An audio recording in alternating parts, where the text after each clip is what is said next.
The sun had not yet risen above the bitter line of the Santalo Ridge when the wagon rolled into Jasper's Crossing, its wheels groaning under the weight of a man and 4 children, bundled in patched quilts that barely held the cold at bay. The road behind them was marked by a trail of frozen ruts and a silence that had settled between them like dust in an abandoned chapel. Their father, Cole Thatcher, sat hunched over the reins with a cigarette clamped between cracked lips. His coat was a military cast-off, frayed at the seams, the brass buttons dulled by grime. He hadn't spoken to his children since the previous morning, not even when the youngest, Nellie, began to cough so hard she brought up blood into her mittens. The children were thin, bird-boned things. Will, the eldest at 13, kept one arm wrapped tight around Nellie, his eyes sharp and watchful even in their quiet misery.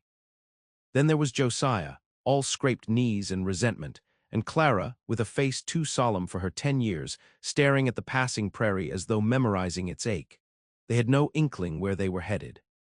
Only that it was far from whatever they used to call home, the place with the barn that leaned eastward and the swing that had rotted clean off the tree. Jasper's Crossing was not a town so much as a scattering of lives clinging to the edge of desolation. A dry goods store with shuttered windows, a saloon that never fully closed, and a church that leaned harder in the wind with every passing year. It was not the sort of place where children went to find new beginnings. It was where men ran out of options. The wagon came to a halt beside the saloon, where a few locals had gathered, lured by the rumor of what Cole Thatcher intended to do. He climbed down slow, like a man shouldering something heavier than years, and lit another cigarette with shaking hands. Will caught his eye and felt a cold deeper than the Wyoming frost settle into his bones. Cole didn't speak to them. He simply turned toward the gathering with a grin that didn't reach his eyes. "Got mouths I can't feed," he said, his voice rasping like boots on gravel. "Figure maybe some of y'all can." A man near the back of the crowd cursed under his breath. Another spit into the snow, but no one stepped forward to stop him. One by one, Cole called them out like livestock at an auction. Will first, then Clara, Josiah, and finally Nellie. His voice had a rehearsed callousness to it, the kind he'd practiced in saloons and lonely hours with his bottle, as though detachment could shield him from the truth of what he was doing. Will didn't cry. He stared ahead, jaw clenched. Clara bowed her head and folded her arms tight, as if holding her soul inside. Josiah tried to run but was caught quick and held fast. Nellie just looked confused, her cough rattling in her chest like dry leaves. And then the bidding began, not in coins but in trade, pigs, tools, whiskey, favors. A winter coat for Clara, 2 crates of tobacco for Josiah. Will went to a man who needed help breaking wild horses. Nellie, barely 6, was offered for a cow that wouldn't calve. It was the 5th man, quiet, older, dressed in black with a brimmed hat low over his brow, who changed the course of things. He hadn't spoken a word until Nellie was brought forward. Then he stepped out of the crowd, his voice low but firm. "That's enough." Cole sneered, "You buying or preaching?" The man met his gaze. "I'll take them all, together, no splitting." "You ain't got enough trade for that." The stranger reached into his coat and pulled out a leather pouch. It hit the snow with a weighty thud, unmistakable even in the hush that followed. "Gold," he said, "more than they're worth and more than you deserve." Cole's face twisted, but greed won out over pride. He scooped up the pouch and stalked off, muttering to himself, never once looking back. The stranger turned to the children, his expression unreadable. Will stepped in front of them, chin up, ready to fight if need be. The man did not reach for them. He crouched to Nellie's level, his voice like warm wood smoke. "You've got a bad cough, little one. We'll see to that." Then he stood and looked at Will. "I'm not here to own you," he said, "only to keep you safe. If you'll let me." Will didn't answer, not yet. The man led them from the square in silence, past townsfolk who watched with something like shame flickering in their eyes. They didn't know his name yet, or where they were going, but the wind had changed. And for the first time in a long while, it carried something like hope. The man's name was Elias Mercer, and he brought the children not to a house, but to a way station 6 miles out from Jasper's Crossing. It had once been a pony express stop, all rough-hewn timber and soot-black chimneys, tucked against a ridge where wind couldn't cut so sharp. The stables still stood, though half their roof had caved in, and the main lodge bore scars from a long-ago fire. Elias didn't speak much on the ride there. He let the horses move at a slow, steady gait, not once looking back to see if the children followed. Will kept close, one hand tight around Nellie's small, fever-warm fingers. Josiah dragged his boots, eyes fixed on the ground. Clara walked like a ghost, her thoughts folded so deep they didn't show on her face. When they reached the lodge, Elias opened the door without ceremony and stepped aside to let them in. The warmth hit them first, woodstove fire, low and steady, a smell of pine and old iron. The room was spare but not cold, a long table, 4 chairs, a stack of quilts beside the hearth. A kettle sang softly from the stovetop. "You're safe here," Elias said, his voice more habit than comfort. "There's food and clean water, cots in the back room, you're not beholden to me, you're just not alone anymore." Will studied him, this man with hands like old bark, lines carved deep in his brow, and eyes that never once lingered where they shouldn't. Will nodded barely. Elias left them to settle while he fetched more firewood. The snow outside had begun again, thick and drifting, the kind that silenced the world. Inside, Nellie coughed until she fell asleep on Clara's lap. Josiah poked at the ashes, muttering about wanting his slingshot back. Clara said nothing at all, just watched the snow gather in the corners of the window like it was trying to come inside. That night Elias slept in the stable, leaving the lodge to the children. Will lay awake long after the fire had died to embers, his mind full of things he wouldn't say. He thought of his mother's voice, long gone now, and the way she used to hum when shelling peas. He thought of Cole's hands, rough and shaking, letting go of the reins one night and never quite picking them up again. Elias didn't ask questions the next morning. He set about chores, fixing the roofline, chopping wood, hauling water, and quietly expecting nothing from them. But he left things open, an extra coat hung by the door, tools left on the bench, bread cooling on the sill like it might just be for anyone. On the third day, Will followed him outside and asked if he could help. Elias only nodded and handed him a mallet. By the end of the week, Josiah was dragging kindling and muttering less. Clara had taken to sewing with some scraps Elias found in the loft. Nellie's cough still lingered, but it no longer sounded like it might break her. One evening, Elias brought out a wooden box. Inside was a deck of cards, worn smooth with years. They sat around the table under the amber light of a single lamp, the storm howling against the shutters, and Elias taught them a game called Pharaoh. Will watched him closely, trying to catch the man in some false note. But Elias played fair, and when Josiah cheated, he only smiled. There was a peace to the days that followed, quiet and slow, but grief does not vanish with warmth or shelter, it burrows deep. Clara began waking from nightmares, crying out for someone she never named. Josiah once tore up the pantry in a rage, then wept behind the stables where he thought no one could hear. Will snapped at Elias one afternoon over nothing, his voice sharp with the fear that maybe all of this was temporary, another kindness too fragile to last. Elias never raised his voice. He never touched them, never pressed. When Nellie's fever worsened, he rode through the night to fetch laudanum and honey, returning with frozen eyebrows and a doctor who owed him a debt. On the 12th day, Will found an old photograph tucked into a drawer in Elias' room. A woman with a shawl over her hair, standing beside 2 small children in a field of wheat. He left it untouched. That night, after the younger 3 were asleep, Will stood by the fire where Elias sat mending a saddle strap. "Why'd you do it?" he asked. Elias didn't look up. "Do what?" "Take us in." The answer came slow. Once lost someone who should have been saved, thought maybe I could even the scale. Will didn't speak again, but the silence between them felt less like absence and more like a kind of bridge. Outside, the snow kept falling, erasing the tracks that had brought them here. Inside, something was beginning, slow as spring, steady as thaw. Spring came grudgingly to the high prairie.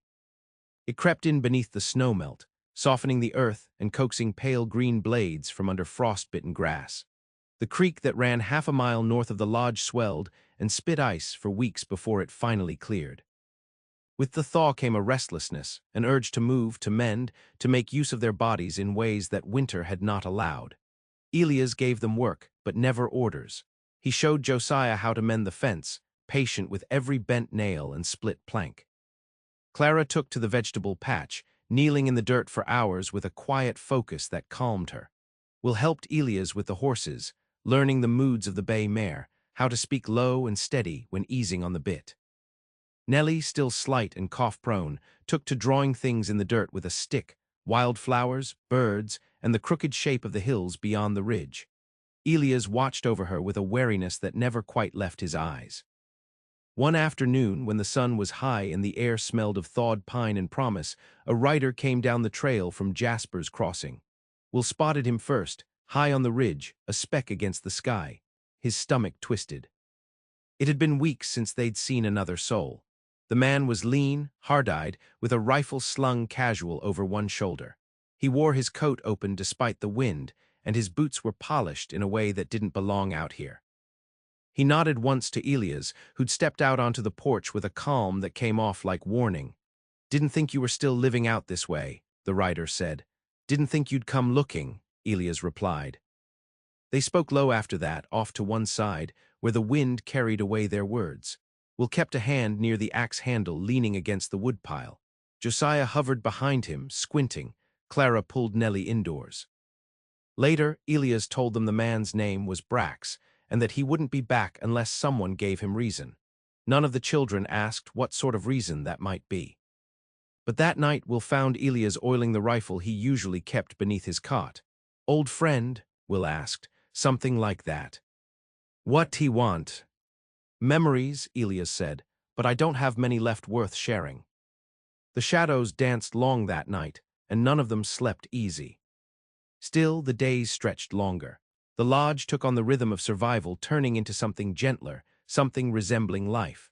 Josiah built a sling for birds and stopped using it after he watched a robin limp through the grass. Clara began writing in a journal Elias gave her, her handwriting small and looping. Nellie laughed for the first time since winter, sudden and bright, at a goat that got its head stuck in the fence. But healing was not a straight road. One evening, Clara vanished. They found her near dusk, crouched by the creek, skirts soaked, and her fingers raw from trying to lift a stone too large to move. "I thought I dropped something," she said when Elias knelt beside her. "What was it?" She didn't answer, he didn't press. He took off his coat and draped it over her shoulders. Then he sat with her until the stars blinked open above the ridge. Later, when they walked back, she said in a voice barely above the wind, it was a hairpin. "My mama's." Elias only nodded. Will watched all of this unfold with a mixture of guarded awe and suspicion. He trusted Elias enough to sleep through the night, enough to leave Nellie by the stove and go off to fetch water alone. But some part of him held tight to the past, like a splinter beneath the skin. Then one morning in May, a letter arrived. A writer brought it, stamped and sealed with ink so fine it felt out of place. Elias read it by the fire, his expression unreadable. When Will asked, he passed it over. It was from a solicitor in Cheyenne. A man claiming to be Clara's uncle had come forward, said he'd only just heard of her father's deeds. Said he wanted her back. Elias didn't say what he thought. He only looked at Clara and told her the choice would be hers. That night, she sat by the fire for hours, staring into the flames like they held the shape of her future. "Do you think he means well?" she asked Elias. "I think sometimes people come back too late," he said, "but that doesn't mean they don't come honest." She looked toward the window, where the dark pressed up against the glass like a held breath. "I don't know what to do." "You don't have to decide tonight." But they both knew time was short. The solicitor expected an answer within the week. Will didn't sleep. He lay on the cot, listening to the house creak and shift in the wind, thinking of all the ways things might break again. He'd thought they were safe, but maybe nothing stayed safe, not forever. Still, morning would come. It always did. Clara rose before dawn the next morning, her boots laced and coat already buttoned, and stepped out onto the porch as the horizon bled pale orange. The prairie was quiet, save for the whistle of wind threading through the dry grass and the murmur of creek water far off. She stood with her arms wrapped around herself, not from cold, but to hold in something that threatened to split her wide. Elias joined her without a word, holding 2 mugs of coffee, one of which he set gently on the railing beside her. She didn't reach for it. "I remember his voice," she said after a long silence. My uncle. He used to come by on Sundays, bring rock candy and stories about the war, but it's been years, since before Ma got sick. Elias nodded, letting her speak at her own rhythm. I don't know if I'm the same girl he used to know. Maybe none of us are who we used to be, Elias said, but sometimes people come anyway, hoping to meet us where we are now. She nodded slowly, then picked up the coffee. It was too bitter, but she drank it anyway. Word came 2 days later that the uncle would arrive by week's end. He was bringing a lawyer to make it official. Papers would be signed, custody transferred. The law was ready to close its ledgers. Clara cleaned her few possessions that afternoon, folding her dresses with care, brushing the dust from the journal Elias had given her. She moved like a ghost through the lodge, careful not to touch too much, as though afraid of leaving behind some piece of herself she couldn't get back. Will watched from the doorway, jaw tight. He wanted to say something, anything, but the words knotted behind his teeth. Clara caught his gaze and offered a small smile that didn't reach her eyes. I don't want to go, she said. But I feel like I should. What if he's like Cole? Will asked, the name tasting bitter. She shook her head. I don't think he is, but I don't know what he's not. When the uncle arrived, he came not in finery, but with tired eyes and a faded hat clutched in his hands. His name was Thomas, and he bore no scent of greed or claim, just grief. He knelt before Clara and held out a small, velvet pouch. Your mother, he said. She gave it to my wife years back. Thought you might want it. Inside was a brooch, tarnished and delicate, shaped like a swallow mid-flight. Clara's fingers closed around it. Her breath caught, but she didn't cry. They talked late into the evening, Clara and her uncle, while Elias stayed close but silent. Will hovered by the door, listening. Nellie and Josiah watched from the stairs, their faces pale with something like dread. When the lawyer laid the papers out the next morning, Clara looked not at her uncle, but at Elias. Can I come back? She asked. Always. She signed, and that afternoon she rode away. Nellie wept until she hiccuped. Josiah shut himself in the hayloft and wouldn't come down for hours. Will took the axe and went out to chop kindling until his shoulders burned and his hands blistered. He didn't know what else to do. That night the lodge felt wrong, the air too still. Elias left the lamp burning longer than usual, as though expecting someone to walk back through the door. She didn't. In the weeks that followed, the rhythm resumed, but off-key. Nellie slept with Clara's old quilt, whispering to it at night. Josiah grew sullen again, his temper short. Will retreated more and more into silence, rising early to tend the horses and working past dusk until Elias made him stop. Then came June. One hot morning, as cicadas began to buzz in the brush and the scent of wild sage rode the breeze, a stranger came up the trail. He didn't carry a rifle. He carried a ledger and a tin badge. His name was Deputy Morin, and he came with a warrant for Elias Mercer. Something old and buried had stirred, he said, a bounty long thought forgotten from before the war. The name had resurfaced in Cheyenne when Elias' gold was traced from the day of the auction. Will stood between them without hesitation. He's done nothing wrong. The deputy didn't raise his voice. That's not for me to decide. Elias didn't argue. He looked at the children, each one in turn, then handed Will the keys to the lodge. Keep the fire lit, he said, and watch the creek come July. It'll rise. Then he mounted the deputy's horse and rode away. They were alone again, but not like before. That night, Will sat by the hearth long after the others had gone to bed. He held the keys in his palm, turning them over, the iron warm from his grip. He understood now what Elias had meant. Nothing stayed safe forever, but it didn't mean it wasn't worth trying to build again. July arrived with a sun that burned the hills to gold and turned the creek to a living, breathing thing, swollen and fast, roaring against its banks like it had a grudge to settle. The children stayed clear of it, remembering Elias' warning, though Will walk down most mornings just to watch. He'd stand with his arms crossed, eyes narrowed against the glare, and listen to the water like it might carry news from far off. Elias had been gone 4 weeks. No word had come, not from the deputy, not from Clara, not from any of the few scattered souls who might have remembered his name with kindness. But the lodge held steady. Will saw to that. He split wood and mended fence posts, made sure Nellie took her tonic, and Josiah didn't vanish for hours with that slingshot again.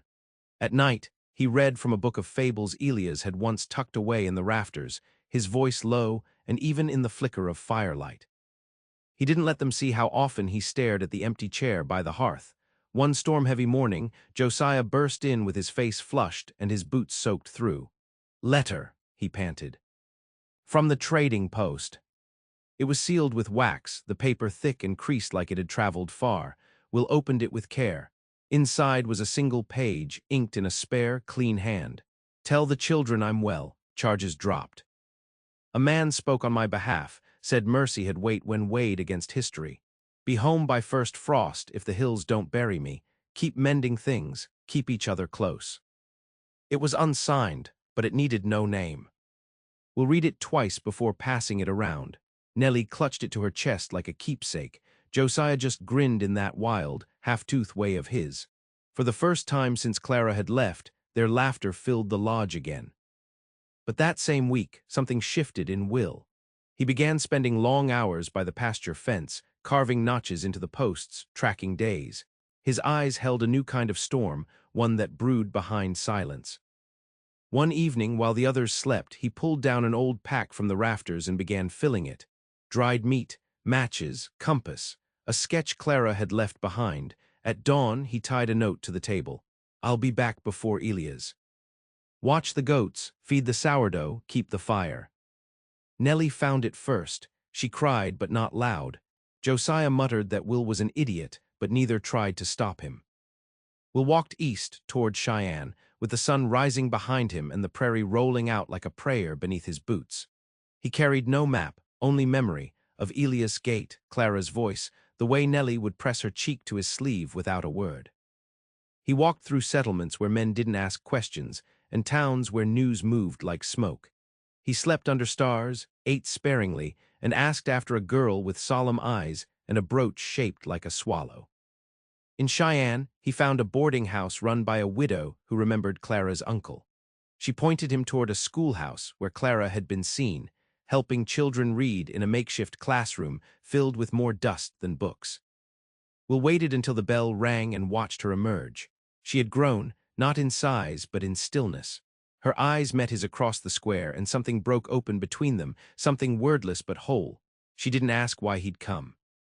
She only said, "I saved your letters, all of them." "I never sent any." "You did," she said, "in everything you built." They talked in low tones beneath a cottonwood tree, its leaves trembling with the wind. "I don't know if I belong here," she said. "But I'm trying." Will nodded, "We're all trying." She walked him back to the boarding house. As they reached the steps, she stopped. "Do you still have the keys?" Will reached into his coat and opened his hand. "Always." She smiled then, the kind that reached her eyes and stayed. He stayed a week, long enough to see her laugh with the children, to know she was safe. Then he left, his pack lighter, his steps sure. Back at the lodge, the sky had begun to shift. The days shortened. The wind came colder off the ridge. Will returned in time to mend the roof before the first snow. He didn't speak much of Cheyenne, but he kept a new letter tucked in his coat. Elias returned 1 week later, thinner but unbroken. He said nothing when he saw the mended fence, the jars of preserved plums, the way Nellie had learned to make her own tea. He only looked at Will and gave one small nod. The fire that night burned long. No one spoke of what had almost been lost. They sat close, held in the hush that comes when something nearly breaks but does not. The snow began to fall. Winter laid its full weight across the prairie, burying fences and silencing even the crows. The world beyond the lodge narrowed to wind and white, and the tracks left behind by a goat too stubborn to stay indoors. But inside, the hearth glowed steady, and the rhythm of days unfolded like a long breath held and slowly released. Elias took back his cot without ceremony, but left the keys hanging by the stove. He spoke a little more now, mostly to Nellie, who had taken to shadowing him like a colt imprinting on its keeper. He showed her how to string a line and check the snare, how to tell whether by the ache in his bones and the color of the clouds. She followed his lessons with a quiet trust that settled deep. Josiah had grown taller, but his voice still cracked when he got worked up over things: fox prints near the henhouse, a loose hinge on the barn door. He cursed less now, though not from scolding, just because the anger had softened into something less sharp. He carved little animals from wood scraps and left them on the windowsills, pretending not to notice when Elias tucked them into his coat pocket before heading out each morning. And Will moved with the weight of someone who had carried too much too young but had begun, at last, to set some of it down. He handled most of the repairs, kept the larder stocked, and made sure the stove never went cold. Some evenings he'd walk the ridge alone, eyes on the distant hills, not looking for anything in particular, just remembering the long road behind. When the thaw began again, slow and stubborn, with meltwater dripping from the eaves and birds returning in scattered song, a rider came from Cheyenne. Not a deputy, not a stranger, but Clara. She came wrapped in a traveling cloak the color of rust, her cheeks wind-pinked, boots caked in road dust. She rode like someone who had learned how to leave, but not how to forget where she started. Josiah whooped and ran to the gate. Nellie froze, then squealed, her little hands trembling as she reached out. Will didn't say a word. He just stepped down from the porch and met her halfway. Clara dismounted slow, and for a long moment the two of them just stood there, nothing between them but snowmelt and the months they'd survived apart. "I brought seed," she said finally, "and books for Nellie. And a letter from Uncle Thomas." Will nodded. "You staying?" "I think I already did." That evening the lodge swelled with something warm and whole. They ate stew and fresh bread, and Clara read aloud by the fire from one of her books, her voice calm and sure. Elias smoked his pipe and watched them like a man counting blessings he didn't think he'd ever deserve. Later, when the others had gone to bed, Elias and Will sat outside on the steps, the cold biting but the stars bright as hammered nails overhead. "You held it together," Elias said, nodding toward the lodge. "Thought I might break," Will replied. "You did," Elias said, "but you kept going, that's the trick of it." They sat in companionable silence, the kind built not on ease, but on shared survival. Inside, Clara tucked Nellie into bed and left the door cracked open. Josiah snored in the loft, one hand still clutching a carving of a wolf. The prairie wind shifted, softer now, as if it too had found rest. They were not healed, not wholly. Scars still ran deep, and sorrow lived in their bones like old weather, but they had one another, and in that they had everything. In time, the land would turn green again, the creek would run high and clear. The fields would bloom, the goats would kid, and laughter would rise from the lodge like smoke from the chimney, fragile, warm, real. They had been sold once, abandoned, but mercy had found them, and they had made it into home.